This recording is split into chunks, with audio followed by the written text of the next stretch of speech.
Hai, selamat datang kembali di Atazia Edutainment. Ya, setelah teman-teman mungkin menyimak video dari saya tentang hukum Mendel, ya hukum satu dan kedua Mendel.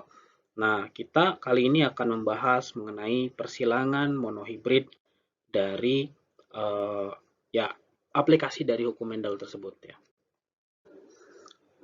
Nah, kita punya contoh soal sebagai berikut. Kacang ercis hijau atau H besar disilangkan dengan kacang ercis kuning H kecil dengan sifat hijau atau H besar dominan terhadap kuning atau H kecil. Tentukan probabilitas keturunannya. Nah, eh, kita telah bahas di video sebelumnya ya bahwa eh, ketika suatu sifat ditulis dengan huruf kapital, artinya dia dominan terhadap sifat yang ditulis dengan huruf kecil.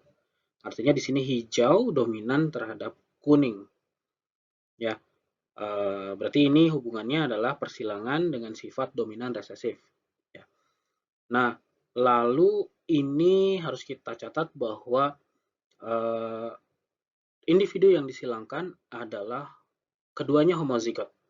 Ya, keduanya homozigot atau homozigous. Ya, untuk yang hijau dia H besar dan yang kuning adalah H kecil. Oke, caranya adalah sebagai berikut, teman-teman. Kita tulis P1 atau P saja boleh. Itu artinya parent satu, artinya individu yang kita silangkan itu siapa. Nah, secara fenotype, secara yang kita lihat oleh mata, kacangnya berwarna hijau dan kuning. Itu yang kita silangkan. Suatu tanaman yang menghasilkan biji berwarna hijau dan satu lagi biji yang berwarna kuning. Lalu secara genotype sudah disebutkan di soal, ya. Hijau itu adalah H besar dominan, kapital semua, dan H kecil huruf kecil ya itu resesif kuning. Nah, di sini teman-teman harus menentukan gametnya. Ingat tadi di video sebelumnya bahwa ketika terjadi pembentukan gamet, sel belah menjadi dua dan kromosom juga terbagi dua. Nah, ini gamet ada di dalam kromosom. Otomatis uh, sorry maaf, bukan gitu ya. Jadi gen ada di dalam kromosom, itu maksud saya. Nah, jadi itu akan terbagi dua juga. Akan tetapi karena dia homozigot, maka akan menghasilkan satu sel pada saat pembentukan gamet, satu sel akan belah menjadi dua gamet dengan memiliki sifat yang sama atau gen yang sama. Artinya H besar ini akan terbelah menjadi dua sel dengan H besar. Maka kita cuma tulis satu aja karena sama, ya. Jadi yang ditulis di sini sebagai gamet adalah kemungkinan jenis gametnya ada berapa gitu. Karena cuma ada satu, kemungkinannya ya tulis aja H kecil satu. Nah, yang kuning akan membentuk gamet sama juga karena dia homozigot ya kemungkinannya cuma satu jenis gamet yaitu gamet yang mengandung H kecil gitu. Lalu terjadilah persilangan. Nah, ketika kawin, dua gamet ini akan menyatu menjadi satu individu baru dengan fenotype H besar H kecil. Nah, si individu baru ini kita sebut sebagai F1 atau filial 1 atau anak atau keturunan ke satu dari si parent yang kita silangkan tadi. Gitu. Hanya ada satu kemungkinan ya, karena H besar H kecil ini karena genotipenya adalah H besar H kecil di mana uh, H besar itu dominan terhadap H kecil, maka 100% anaknya pasti hijau ya. Walaupun dia jadinya heterozigot ya. Tapi karena H kecilnya resesif jadi tertutupi oleh H besar. Sehingga sifat yang muncul ke permukaan yang bisa kita lihat itu adalah hijau. Kuningnya nggak ada. Tapi padahal dia punya gen kuning. Seperti itu.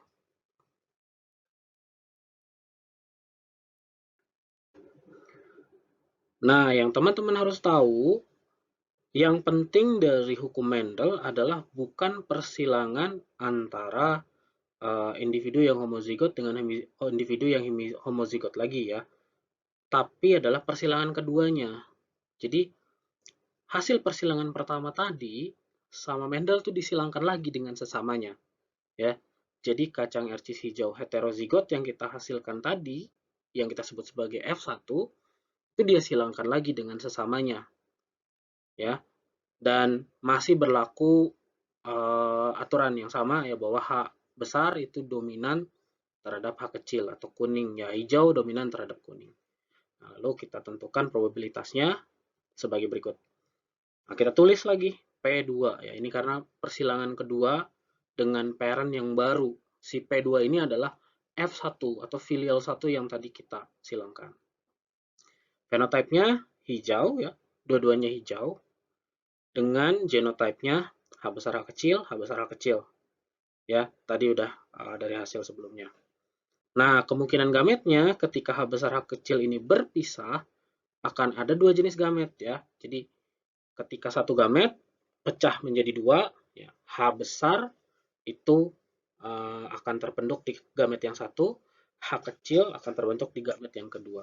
Maka untuk keduanya ada kemungkinan H besar H kecil keduanya ya. Nah, cara penulisan itu beda-beda. Di buku ada yang memakai koma, di sini saya pakai garis miring ya, atau ya. Sama aja.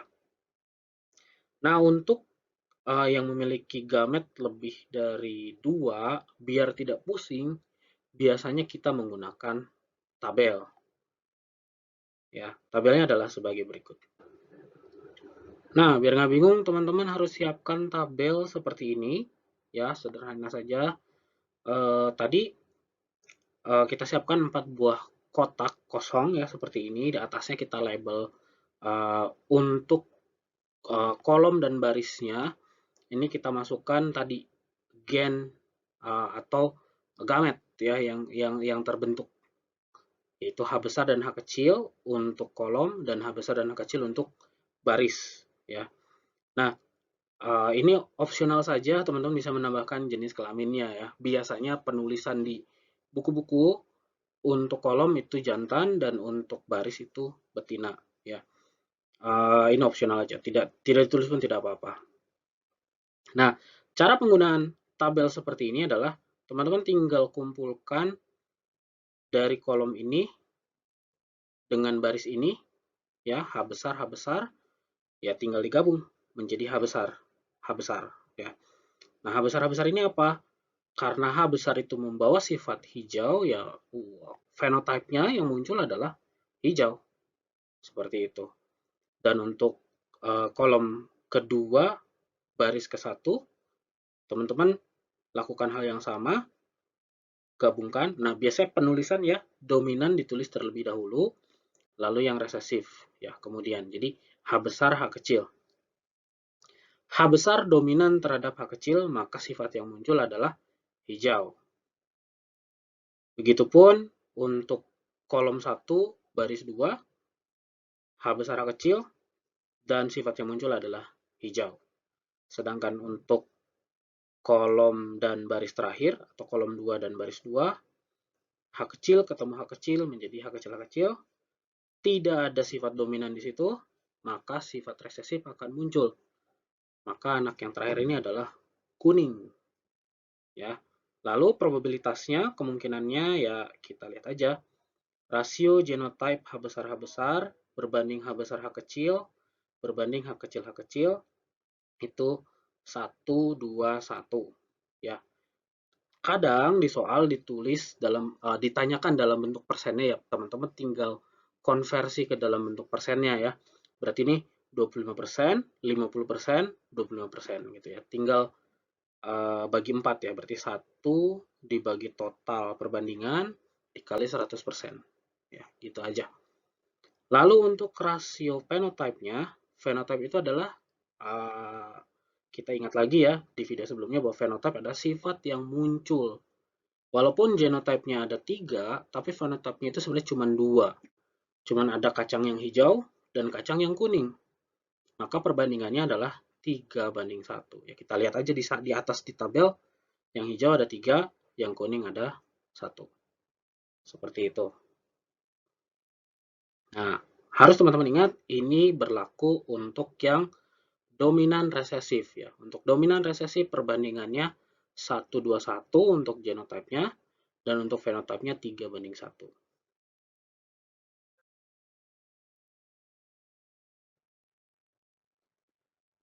Lalu kita coba untuk contoh persilangan yang ketiga, bunga mawar merah dengan uh, genotipenya M besar disilangkan dengan bunga mawar putih M kecil dengan sifat merah M itu sama kuat dengan putih atau M kecil. Tentukan probabilitas keturunannya. Nah, ini untuk yang intermediate ya, artinya sifat dari M besar dan M kecil itu sama kuat ya. Jadi tidak ada dominan resesif untuk di sini. Persilangannya sama seperti tadi. Kita buat parent-nya, parent 1 merah dan putih dengan genotipenya M besar disilangkan dengan M besar M kecil. Lalu akan membentuk gamet M besar dan M kecil untuk masing-masing ya. Ingat teman-teman, selama genotipenya tidak berbeda, maka jenis gametnya cuma ada satu. Nah, setelah disilangkan, maka akan terbentuk filial 1 atau anak pertama dengan genotype M besar dan M kecil. Tapi teman-teman harus ingat bahwa ini adalah intermediate. Artinya, sifat merah dan putih itu tidak mendominasi satu sama lain, sehingga sifat yang muncul adalah bisa sifat yang baru atau sifat kombinasi dari keduanya. Dalam hal ini misalkan mawarnya menjadi merah muda atau pink, ya, maka filial satunya adalah merah muda. Nah, keturunannya semua akan merah muda ya, karena probabilitas atau kemungkinan anaknya cuma satu, M besar M kecil dengan sifat yang sama kuat menghasilkan uh, anak atau individu yang mempunyai sifat kombinasi dari keduanya, yaitu merah muda. Nah, seperti biasa, yang menarik dari persilangan Mendel adalah bukan antara homozigotnya, tapi antara F1 heterozigot. Ya, kita pahami di sini untuk soal contoh persilangan yang keempat, bahwa bunga mawar merah muda heterozigot M besar M kecil disilangkan dengan sesamanya dengan sifat merah atau M besar sama kuat dengan putih atau M kecil. Tentukan probabilitas keturunannya. Nah, P2 atau parent ya, karena F1-nya tadi merah muda ya, M besar M kecil, kita silangkan lagi. Nah, ini menjadi parent baru ya, menjadi orang tua baru. Kita simbolkan dengan P2 dengan fenotipenya merah muda disilangkan dengan merah muda. Genotipenya sama, M besar M kecil disilangkan dengan M besar M kecil. Lalu pembentukan gametnya ya akan ada dua probabilitas M besar dan M kecil di setiap individu yang membentuk dua gamet, dan untuk F2-nya kita gunakan tabel ya seperti yang tadi kita lakukan.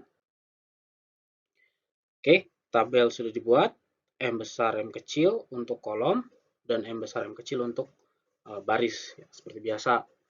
Simbol jantan betina itu tidak wajib ya.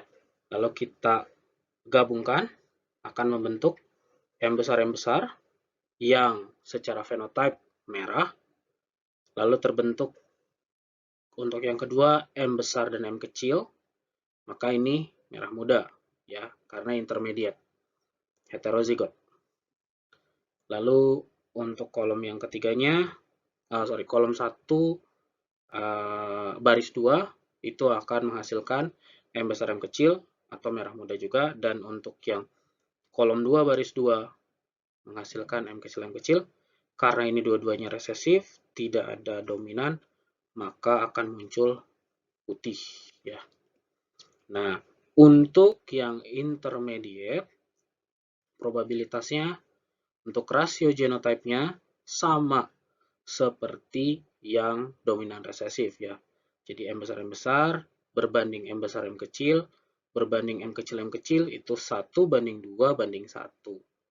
Sedangkan untuk rasio phenotype-nya ini berbeda dengan dominan resesif. Untuk phenotype intermediate itu mirip dengan rasio genotype-nya, yaitu merah berbanding merah muda berbanding putih itu 1:2:1.